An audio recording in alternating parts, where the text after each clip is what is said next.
Before start, I would like to pay my greatest respect to the most valuable Triple Gem Buddha, Dhamma, and Sangha, all the most venerable Mahasangha, and all of you as our brother and sister. Thank you very much for IBAA to allow me to have a great opportunities to talk, especially Professor Heber, who allowed me who schedule this program for me and our teams of IBA. So today, I gonna take my talk again about Buddhist missionary, just a little bit slideshow about the Buddhist missionary, why the Buddha have these kinds of missionary, and Buddhism is a missionary or not. When we know about Buddhism, then we talk about the Buddha coming to the world, and the Buddha Enlightenment, and the Buddha Parinirvana. So as the Buddha coming to the world, we call Buddha birth in 623 BC, according to the Theravada Buddhism that we already know, Theravada. And it is some different point of view about scholars and the archaeologists who discover about the place where the Buddha enlightenment, and based on their record texts, especially in Vajrayana or Mahayana, they have their record text, a little bit different, but we now I'm a Theravada Buddhist monk, so let me talk about Theravada Buddhist record. So 623 before Christ BC mean Buddha was born in Lumpini, and he got enlightenment in Bodh Gaya, today in Bihar, India, in 588 BC, and Parinirvana in Kushinagara in Uttar Pradesh of India in 543 BC. This is the archaeologist evidence that recently discovered, especially in 2013, they discovered the new place where the Siddhartha Gautama was born and spread his teaching. So in Lumpini, we found the wooden structure that discovered beneath under the compound of Mahadevi temple. It is dated back to 550 BC, and it is also related to the previous discovery by archaeologist Robin Cunningham. And this is also the World UNESCO in Lumpini. I think all of you know. I just only a brief review. And in Lumpini also we have Ashoka pillar and inscription back to 249 BC that Ashoka have visited the Lumpinis and laid down his inscription to verify, to telling us exactly this is where the Buddha was born. And about the enlightenment, we have represent right now, we have Bodh Gaya, Bodhi Vihara, we have the Bodhi tree in Bodh Gaya, and also we have the Bodh Gaya Temple Management Committee, that is the board, advisory board to take care of Bodhi, and also Bodhi Vihara in Bodh Gaya today, and it is also the World Heritage. Bodhi, I think you as a Buddhist, we may know exactly, and we want to visit in our lifetime. And related to the Buddha enlightenment, Buddha have accumulated more than 4 asankhaya, uncountable eon, and to be a Buddha. So the Buddha, it is not from his parents or grandparents or clans or whatever. The name Buddha, it is from his enlightenment under the Bodhi tree.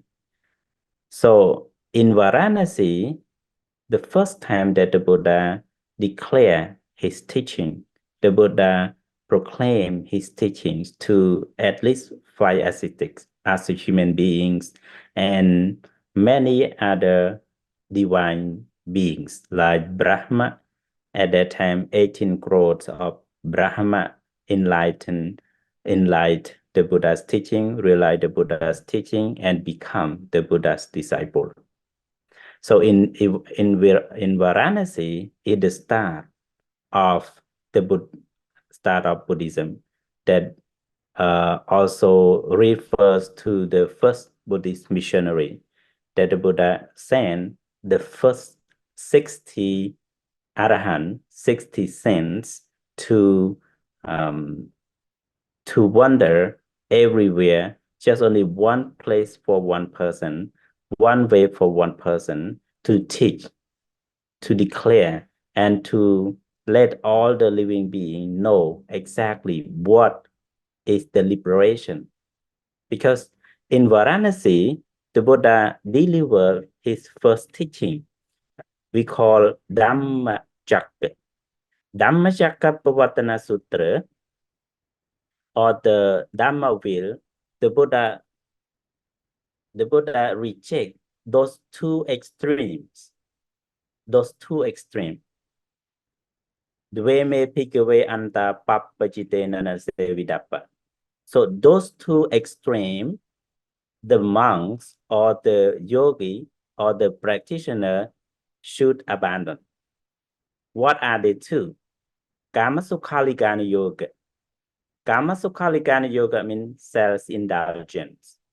Self-indulgence must be abandoned because it is not the supreme practice of ascetic or of recluses or sramana. It is only for the holy life. So self-indulgence at the Kamasukhaligana yoga. And the other one is Attagalamatthana yoga.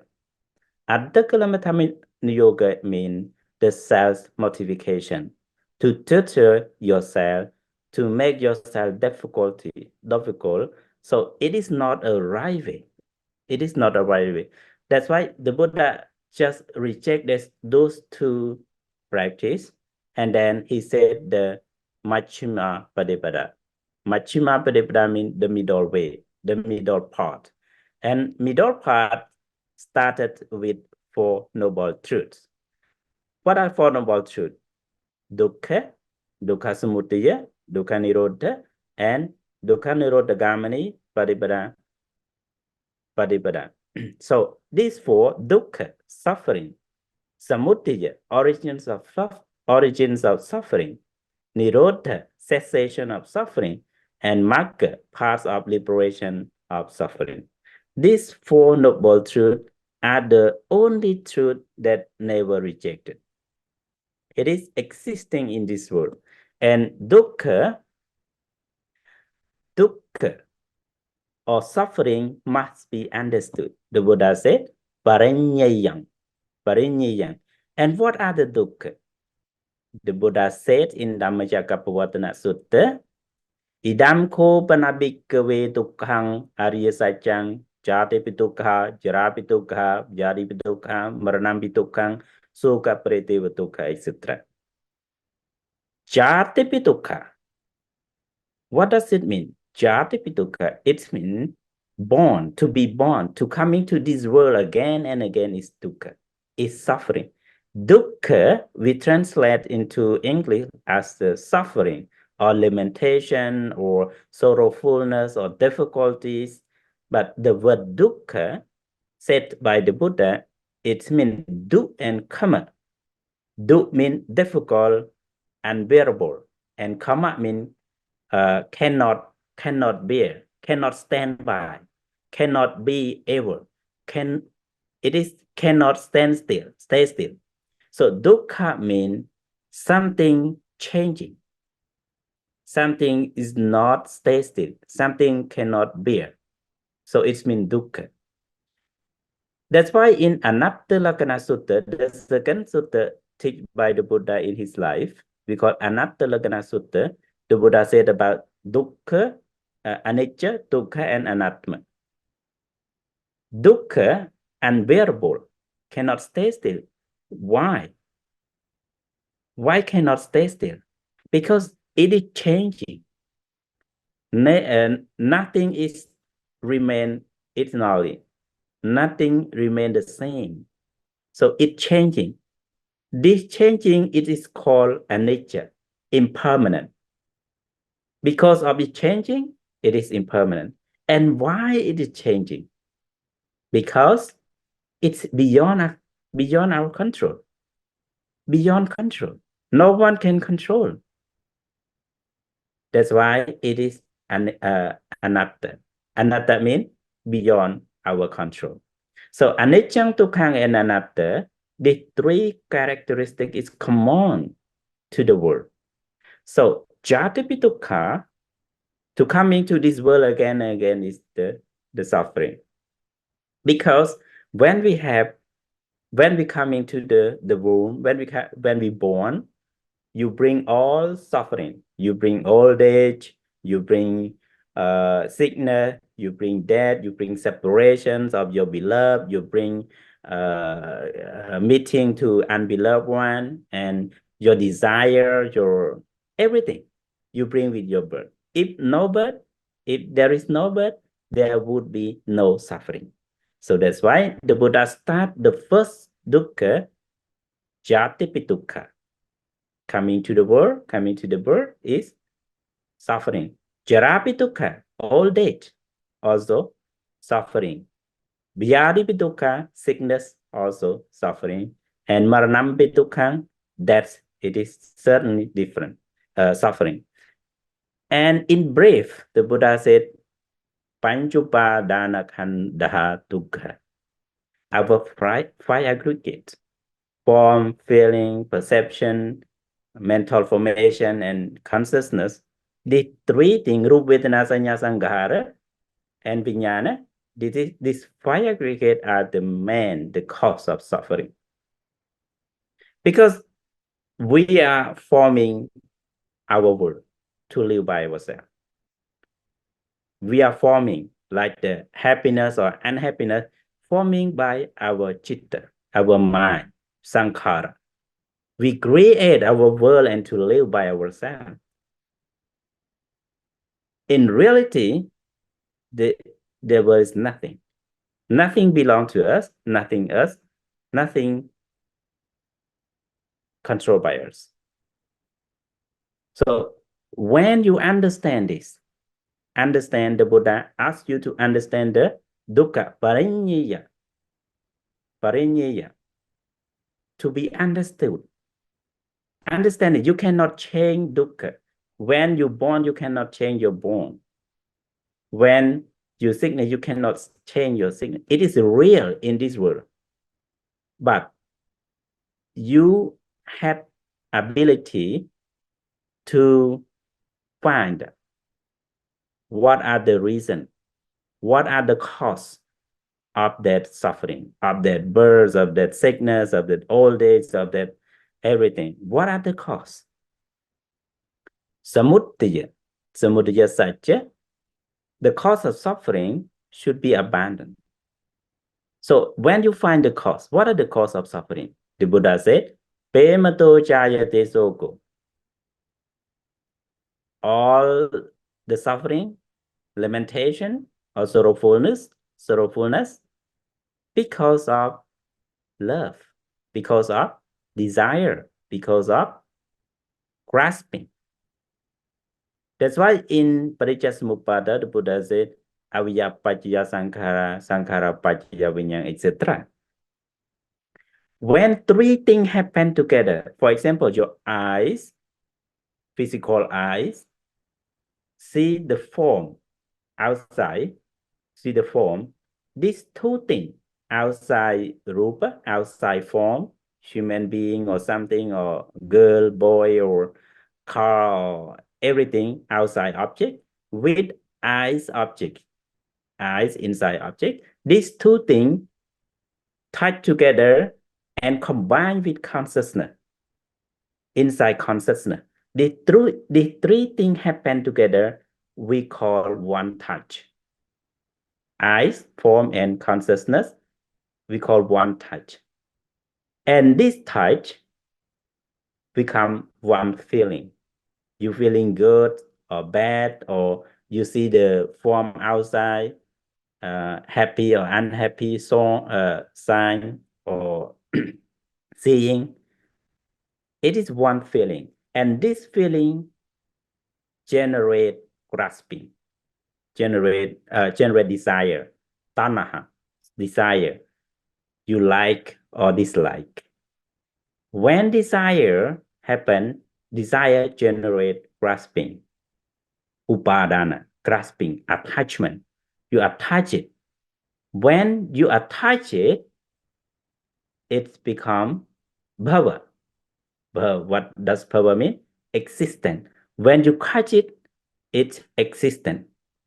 We call bhava paccaya bhava. When there is existence, there is birth. Jati, birth, because of existence. And jati paccaya jara marana, etc. As I told you, when we have birth, we have coming to this world, there are sickness, there are old age, there are death, there are separation, there are meeting, there are anything suffering happen because of birth. Because of birth, and birth happening because of existence, existence happening because of grasping, grasping happen because of attachment, attachment because happen because of feeling, feeling because of one touch. Eyes, outside form, inside form, and consciousness. And other consciousness, sound, smell, or taste, also the same thing. When you understand just one example, you can understand all these parable that you can practice within yourself. Even you're sitting now, you are not. But why you are sitting here? So when you touch the cushion, you're feeling bad or good, comfortable or uncomfortable. And then the Vedana feeling happen because of your touch, sitting on the cushion. This Vedana will generate you to desire or not desire, detachment or attachment. And this attachment or detachment will lead you to grasping to existence. So it is go along and back. When you understand the reality, it's like that. So samudaya, every suffering happens because of tanha. Ya yang tanha pano pavaka tattatra pinantini siyate yang gama tanha, bhavatanha, vibhavatanha. Three attachment to the sensual desire, attachment to the world, attachments to the uncountable world. Bhavatanha, vibhavatanha. So all of those things are the origins of suffering. When you attach with this sensual desire, you will be in this world. When you attach to the world, like to the sasatatiti, to know or to think that everything is the same, everything is permanent, it is bhavatanha. And with bhavatanha, you attach, you decide to, you tired of the life, you tired of this world, you tired of this daily practice or daily life. It's full of suffering, and you try to practice to be born in where it's not, like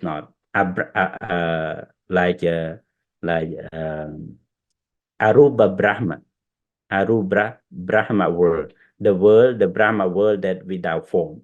So it is called Vibhavatanha, desire to be born in formless because you are tired of your body, etc. So all of these are the origin of suffering because it's changing. It's changing. That's why the Buddha said, abandon this. Bahatappa. Bahatappa means to abandon, to get rid of, to abjure. So it is the second truth. And Nirodha to be achieved, the peaceful Nibbana, the Buddha said, Satchigatappa should be, practice should be attained. And the last one, Magga should be developed. Bhavetappa should be developed. Develop what? 8 noble paths. Samadhi, right understanding. Samadhi, Sama Sankappa, right thought. Sama Vaja, right speak. Sama Kamanta, right action. Sama Ajiva, right livelihood. Sama Vayama, right effort. Samasati, right mindfulness. And Samasamadhi, right concentration. So this is the only path that lead all to be liberated. Ekayano ayambi kwe mako. This is only one way, only single paths leading all living beings to liberated, to be happiness, to get rid of all suffering. Without any practice, without this practice, you cannot go. You cannot achieve the enlightenment. You cannot achieve the real happiness, the ultimate happiness. So this is Four Noble Truth that the Buddha discussed in his first sermon in Varanasi. And then if you understand this clearly, you will gain divine eyes or Dhamma eyes. The Buddha said, Dhamma Chakkong Uttapati. When you understand this Four Noble Truth, the Buddha said, Dhamma Chakkong Uttapati, divine eyes or Dhamma eye. Dhamma eye is Virijang Vidamalang Dhamma Chakkong Uttapati. There is a rose to Venerable Anya Gondanya when the Buddha taught the first teaching. The eye of dustless, no dust, stainless, it is called Dhamma eyes or divine eyes. Divine eye to understand, to reality, understand the realities of the world. Everything subjects to existed and also subjects to decline. Every countable thing or combination thing are subjects to decline. So when you understand this reality, every combination, every compound, everything that combine, it will disappear. It never exists forever. It's subject to decline. When you understand this reality, the Buddha said, Dhamma Chakkung Uttapati. And this divine eye should be Diddha Dhamma eye, seen the truth. Patta Dhamma eyes, reach the truth. Vidya Dhamma eye, understood the truth. Pariyogala Dhamma eyes, penetrated to the truth. Tenta Vichikecho, to be clear and gone beyond doubts and uncertainty in this dispensation. And you attain the confidence, and yourself is confident. Zaddha, Ajala, Zaddha. It means your eternal confidence in yourself, in Buddhism and Buddha's teaching. It is called Dhamma, when you understand the reality. So when you understand this reality, you listen to Dhamma and you realize the Dhamma, you will know who the Buddha is. You will know exactly who the Buddha is. When you not understand the Dhamma, when you're not clear about the Dhamma teaching, you will not know who the Buddha is. But when you understand the reality in this world, you will know the Buddha. And who is the Buddha? Abhinyayang abhinyatang bhavita panya bhavitang bhahatapang pahinang me tasma buddhomi brahmana. The Buddha said to Brahmayu, abhinyayang abhinyatang. I realize whatever should be realized. Realize everything. The Buddha know everything, understand everything that should be understood. Bhavita panya bhavitang. The Buddha developed practice everything that should be practiced, should be learned, should be developed. Pahatapang pahiname. The Buddha abandoned everything that should be abandoned by the Buddha, by the sense person, sense people. So that's why it is called Tasma Buddhomi Brahmana. That's why I am called Buddha. So now you know the Buddha is three things. He realized, he developed, and he abandoned. So these three things place the name Buddha. It's not by his parents, not by his clan or anybody else. So when you understood that, the Buddha teach the first vasa in Varanasi to the 60 Arahanta, and the Buddha claimed to the world, that Muttaham bhikkhave sappapase ye dipa yeja manusa.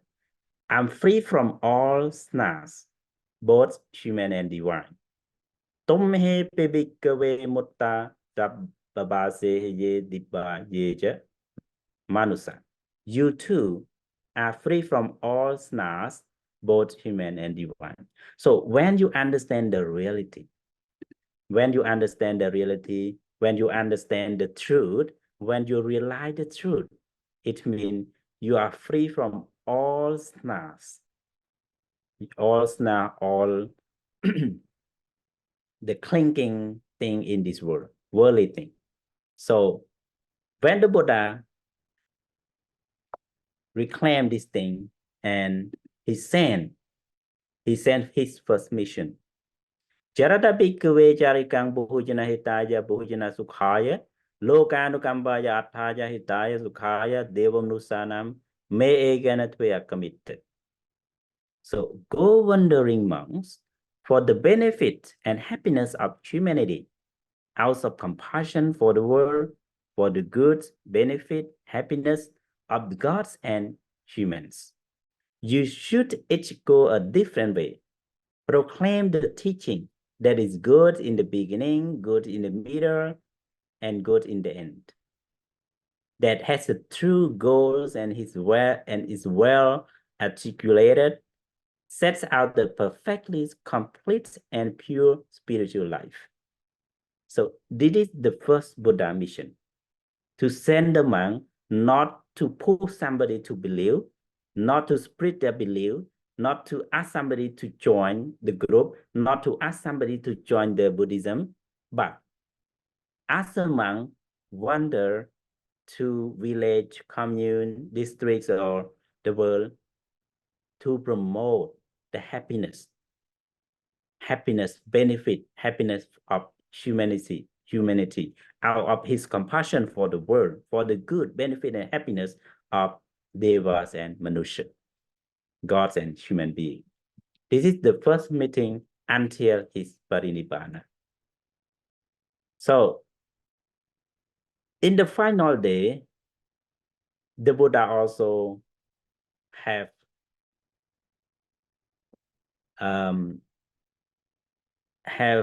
proclaimed or assert again to the Sangha.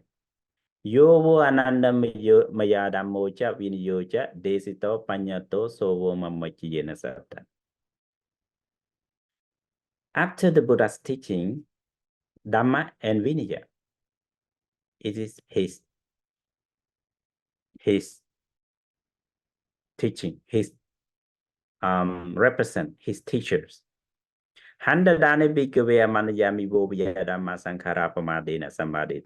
Behold now, because I assert you, all compounded things are subject to vanish.